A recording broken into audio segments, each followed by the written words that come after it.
हमारी प्रार्थना अनुकरण कीजिए, जो सुनते हैं उसको जीवन में लागू कीजिए।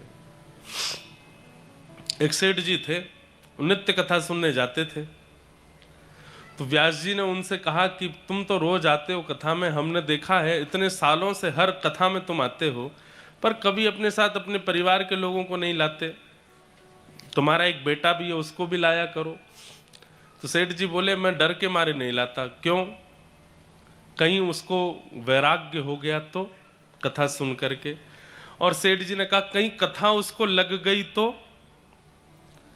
व्यास जी बोले, इसका मतलब तुम पहले ही निश्चित होके आते हो कि तुमको कथा लगे ना, कहीं कथा तुमको पकड़ ना ले, कहीं ये व्यास की वाणी तुम्हारे चित्त में कोई प्रभाव ना डाल दे, तुम पहले ही इसका चिंतन करके आते हो। तो फिर आते ही क्यों कथा में?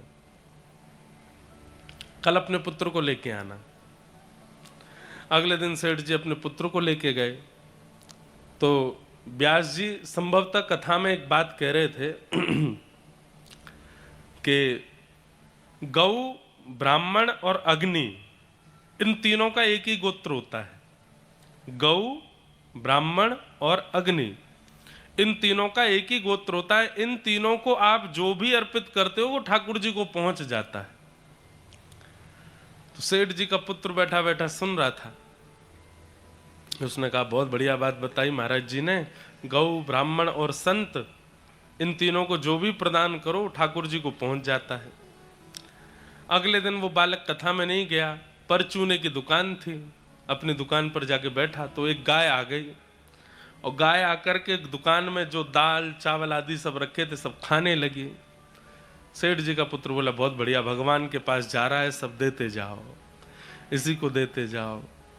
सब खवा दिया उसको।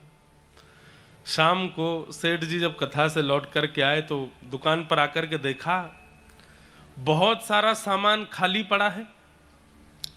सेठ जी बड़े खुश हुए, वाह बेटा, आज तो बड़ी कमाई हुई, बड़ा विक्रय हुआ। बोले, पिताजी कमाई नहीं हुई, विक्रय नहीं हुआ, गैया आई थी, गैया आकर के सब खा गई। तो तूने भगाया क्यों नहीं? बोले, मैंने इसलिए नहीं भगाया, कल कथा में सुना था कि गौ, ब्राह्मण और अग्नि तीनों भगवान के पास पहुंचा देते हैं, तो मैंने सोचा हमारे घर के, हमारी दुकान की दाल, हमारे दुकान के चावल आदि सब सामग्री अब ये वैसे तो भगवान के पास पहुंचे नहीं पहुंचे, गैया के माध्यम से चली जाए, इसलिए मैंने नहीं भगाया। सेठ जी घबरा गए, बोले, कथा लग गई पुत्र को।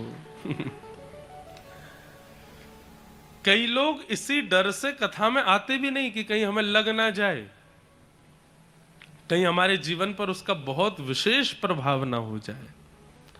नहीं, सत्संग सुनना एक बात,